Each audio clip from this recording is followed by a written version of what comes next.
You didn't give me your phone. You told me off. And it was a big heartbreak moment having to take the gift off one child and give it to the other. And then sobbing that Santa had just drowned. I was like, what's that? And she's like, that's a long love heart. I was like, it's a long something.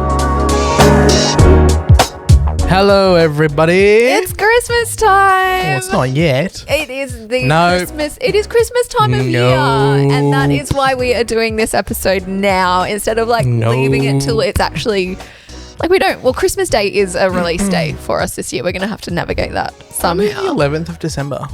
Yeah, but people are buying their Christmas presents and starting to do Christmas parties. Christmas it is season. Yes, it's Christmas time. And so we are starting our Christmas series of the Unhelpful Parenting Podcast. So welcome along. Welcome. This episode, I put the question out, what's your funniest Christmas fail family parenting story? And this whole episode is going to be dedicated to that because these stories are hilarious.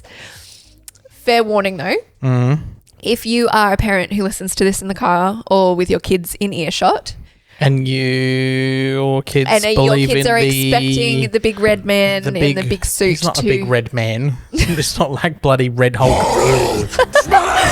If you're expecting the man in the red suit with the white beard and your kids love the magic of Christmas, then this is your fair warning to pause this and come back to it when they're not in earshot. We don't want to be the people that may burst that bubble for you.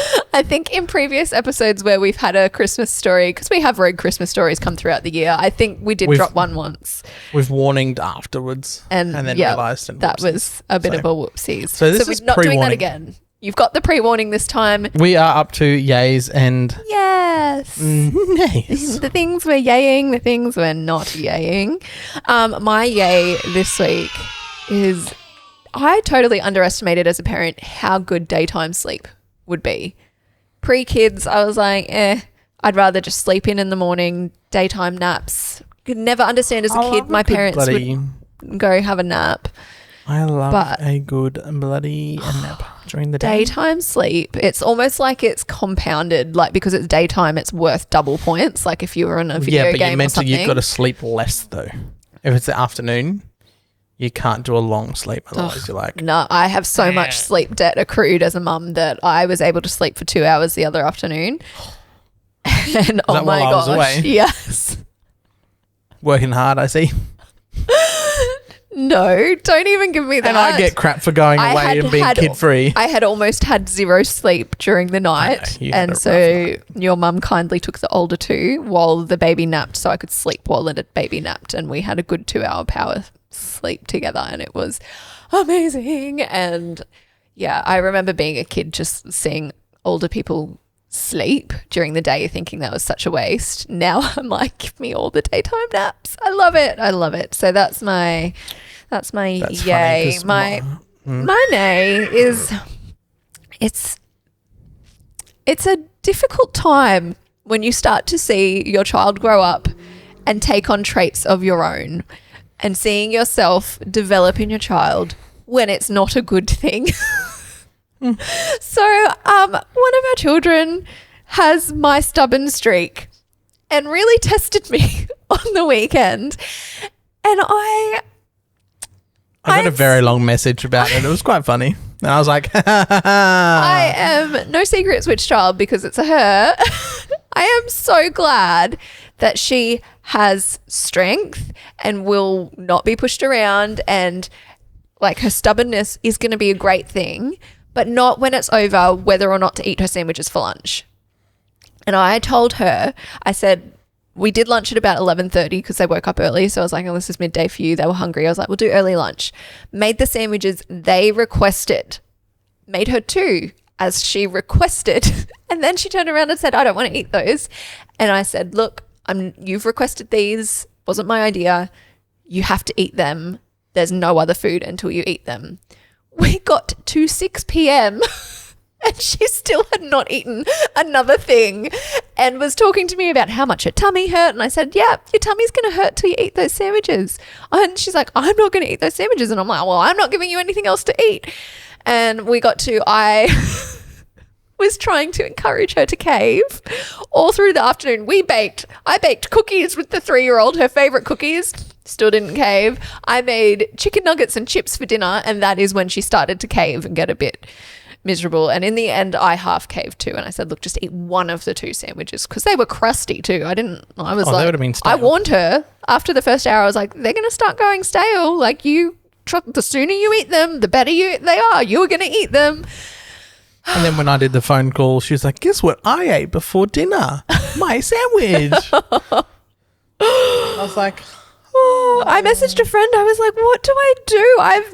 I've set the stake in the ground. I've been like, you will not pass. You will not, you have to eat your sandwich. Now I have to stick to it. Welcome to my life. Dealing with you. You don't get to boss me around. You're not my parent. But it's all right. I feel like worrying, because this was just over a sandwich. What happens later in life? I'm nervous now about later in life when these are over. Oh yeah, yeah. Oh, because I am stubborn to a fault, and you're not that much better. To be fair, there might be a window of puberty where I'm like, all right, guys, I'm out. I'm granny flat. I'm building a granny flat. I'm out. Beck, you're on your own. When she hits puberty, teenage years. Hey, look, it's my turn. Yeah. Well, my yay is also sleep.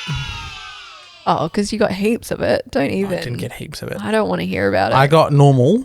Sam worked away again for a couple of days this week. I got normal amounts except for one night where we actually clocked off early, because we got a lot done. And I was like, okay, I'm going to go to bed at a normal time. And then I slept in maybe an hour later than normal. But just that night. How many hours do I want to know? It might have been 8. But that topped me up for the 5 the next day because we clocked off really late. So. Oh, uninterrupted sleep. It was really good. It was really good. I'm so happy for you. Are you? I don't believe you. Would you actually really like to know? No. No, you don't want to know. No, I don't, because no, you don't. You tell me 8 and that actually breaks my heart, because if I were away, I probably still would have got 10. Yeah. You wasted opportunity, and it upsets me so much. Okay. Yep. Cool. That was my thing. My nay is it's end of school year. Mm. So kids graduating, all that crap. Yep. I forgot how freaking boring school graduations are. Like the kindy one, it's like a disco where kids run around, play, eat some sausages in bread, run around and play, and then it's like wrap up time. Hey, here's a little gift to finish up the year. Go team. See you later. Prep graduation, school graduations. Gotta sit down. Teachers are gonna have all their speeches. Kids have to sing. Then more kids have to sing, and then they have to dance and sing, and then more teachers have to talk. And I'm like, I don't really care. It could just be because, our kids aren't in anything, like singing or dancing. But holy crap. You know what you're just telling me now? What? Is that your attention span is at the level of a kindergarten preschool kid. You're like, yay, the disco was awesome. There was music and there was lights and it was a party. But then I had to sit and listen to some kids sing. Yeah. I pulled out my phone and started playing games. And Beck's like, what are you doing? And I was like, huh? I'll pay attention when Mackenzie's up on stage. And then when she's not, back to games or Googling or something. I got more important things to do. Playing games on your phone. I don't. Like a little child. Googling. All the other parents were there giving their kids their phones to play games to keep them distracted. And here I am with my husband being distracted. You didn't give me your phone. You told me off. Because I was expecting you to be a grown up and listen. I don't care about what grade 2 did. I'm just there for the prep and then I'm out. Oh. I clocked on, clocked off, done. You have a long 17 years to go. Did you work out? And guess what? I'll be clocking on and clocking off every year. I actually wish I had like a PSP or something, like the old PlayStation portables or a Switch. I'm buying a child. I'm buying a Switch solely for graduations. All right, next Christmas list. It's a Nintendo Switch. Do you want to hear a joke about Christmas wrapping? Yes, sure. It's terrible.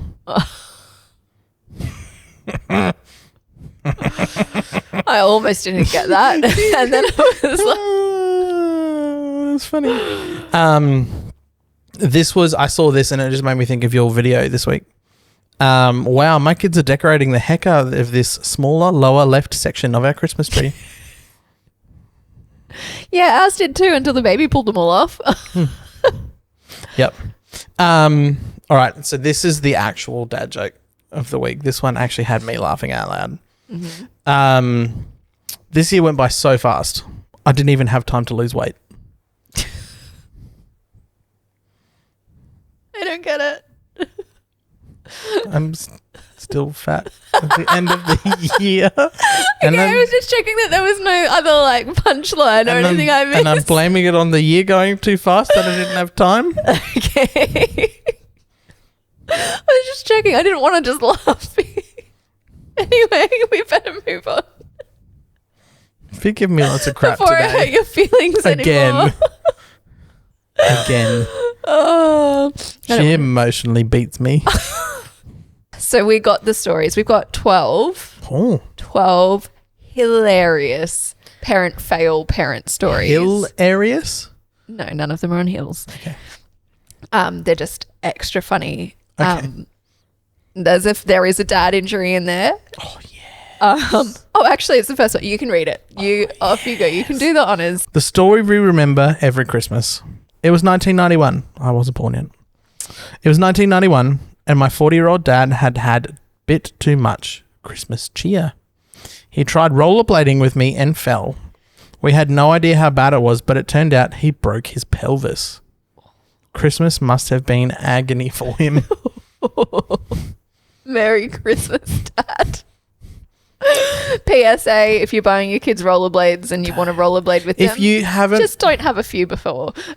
If you hadn't, yeah. Yeah. Anything with wheels, if you're going to have a Don't go drink with your and kids, roll. just, yeah. Don't drink Just and make roll. sure you've done the sobriety test. This one starts with dobbing in my mother-in-law.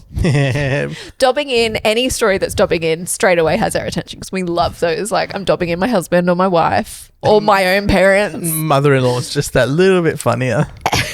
All right, what do you got? Dobbing in my mother-in-law. Every Christmas, she bought my husband, her son, updates to his essential wardrobe like pajamas, socks, and undies as part of her gifts, which she'd done his whole adult life. One year, the underwear was in a box and she clearly hadn't looked close enough.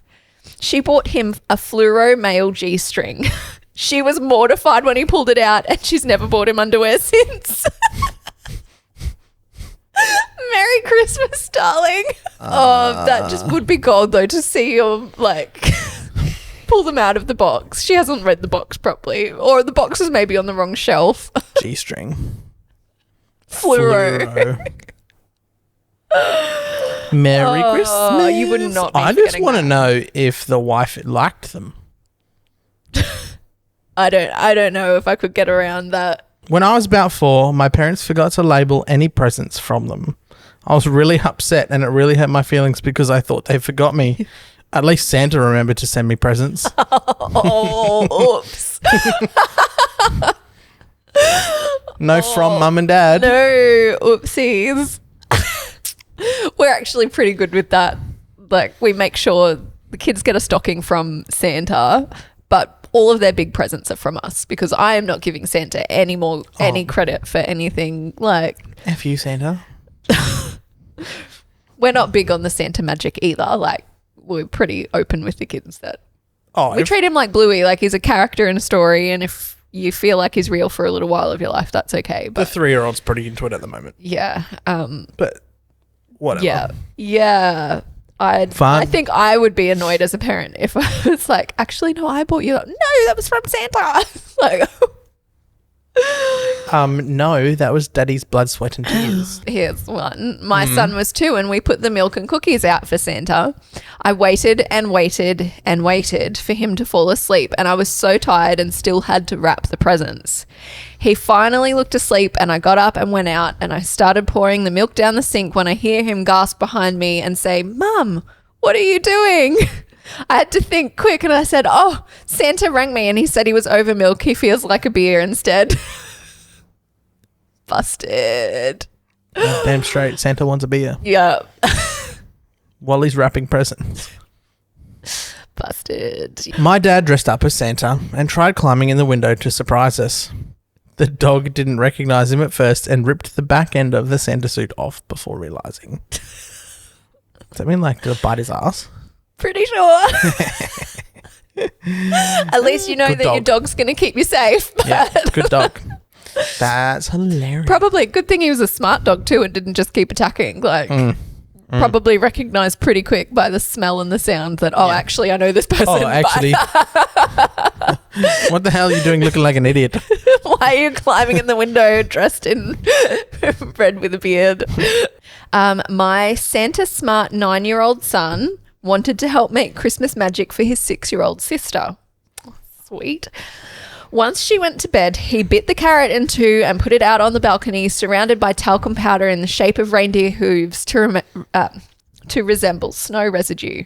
Except we live in Cairns, far north Queensland. It was 33 degrees Celsius and 98% humidity. Yeah, I can confirm I lived in Cairns for a couple of years and it is freaking hot. And you are not getting snow, and if you are, it is the day after tomorrow and we're all screwed. Yes. 33 degrees Celsius, I looked it up for our US listeners. That's 91 degrees Fahrenheit. Oh, yeah. We parent failed Christmas big time.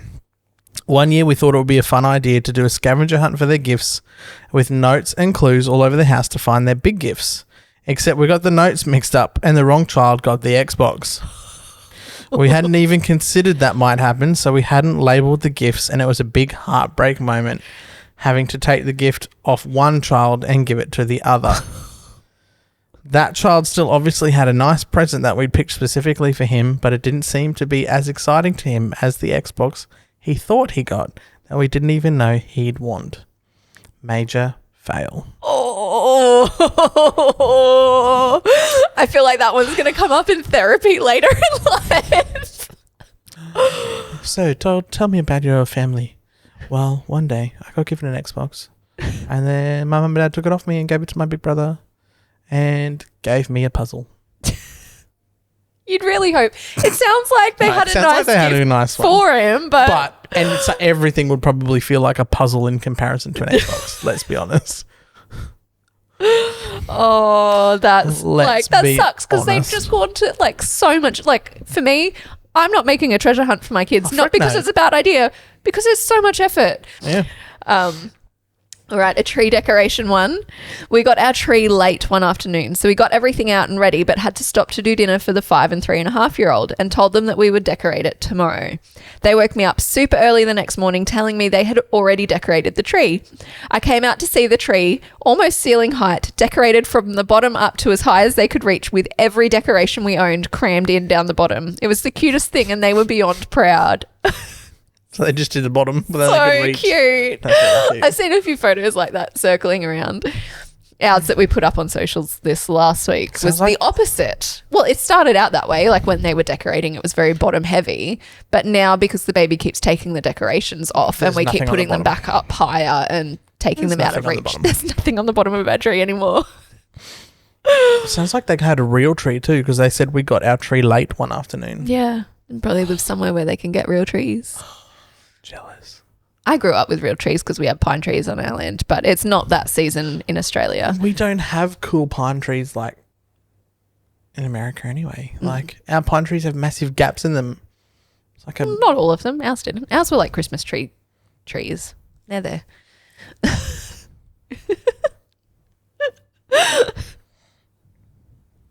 We learnt the hard way that you can't keep the presents under the tree before Christmas with young kids. Our 3, 5 and 7-year-olds woke up quietly one night at 2 a.m. and we woke to them having unwrapped more than half of them. Oh. That's so tricky because you want to discipline and be like, okay, those presents don't exist anymore, but you don't want to punish them to the point of Christmas not being special anymore. Also because, like, you did leave the presents out. Like, our kids could wake up stupid early on Christmas and just get downstairs. Yeah. All right, next. My husband had a few drinks on Christmas Eve, put together the tricycle to go under the tree. Oh my God, I did this too. The next morning, the 3-year-old jumped on it and collapsed underneath him. He was fine, but I couldn't stop laughing. I wish we had videos. Okay, I didn't do that, but that's pretty funny. Oh, that's another dad who doesn't want to do it. We might need to ease up on the Christmas booze. This is what's coming through some of these stories. If you don't want a broken pelvis or a collapsed present or treasure map scavenger hunt notes mixed up, just ease up on the booze. Ease up on the eggnog. That's funny. Or the beer. Oh dear. All right. Years ago when Transformers were all the rage, I thought I'd found a bargain and found one for only $20. Oh no. I have a feeling where I know this was going. Which was still a lot for a toy back then, but definitely a deal compared to some. I wrapped it and was so excited for Christmas. Christmas morning he unwrapped it and his face fell. I asked what's wrong and he replied, it's only one leg of Bumblebee. Damn. Yeah. If it's too good to be true, it is. Oh, I feel for them though, because like as a parent, as you have kids that start to have hobbies that you don't understand and you don't know anything about, like they probably looked at it and was like, cool, that's a transformer. That must be what he wants. We're already feeling this. Our daughter has asked for a very specific doll that we have no idea what it is or where to find it. And I really have no idea how. Like we're going to have to take her shopping and be like, can you point out for Santa which one you want? I still think she's tripping. Like if anyone knows what a queen doll is, she's like, it's a doll. It's just a doll that's a queen. I don't know why. I'm uber confused. She said there's a crown, but she's like so specific on the type of doll. She's like, Mummy, I can draw you a picture. And I was like, I don't think that's going to help me. Considering she drew me an extra long love heart in her card yesterday and it looks awfully like a male appendage. I was like, what's that? And she's like, that's a long love heart. I was like, it's a long something. Anyway. All right. This is our last Christmas story. It's a big one too. It is a big one. Because I'm going to be tempted to read ahead. Our Christmas fail is legend and the story of how our kids found out that Santa wasn't real. We were taking the kids to church for the morning of Christmas, as is our family tradition, and we thought it would be really fun for them to come home to see Santa putting the presents under the tree. So my brother waited, dressed up as Santa, and as they came in, he legged it out the door in an attempt to make it look like they'd caught him in the act. Except we underestimated how quickly the kids would react and that they'd chase him. We have quite a bit of land, and when he saw they were gaining on him, he ducked around the corner of the lake and threw a big rock in the water, making it look like he'd jumped in and doubled back past the shed to get to the house to get changed. It worked, and the kids were keenly watching the water, waiting for him to come up. After a minute or two, they started freaking out and then sobbing that Santa had just drowned. Santa had drowned in the lake. We had to fess up because they 100% believed they'd just witnessed Santa die.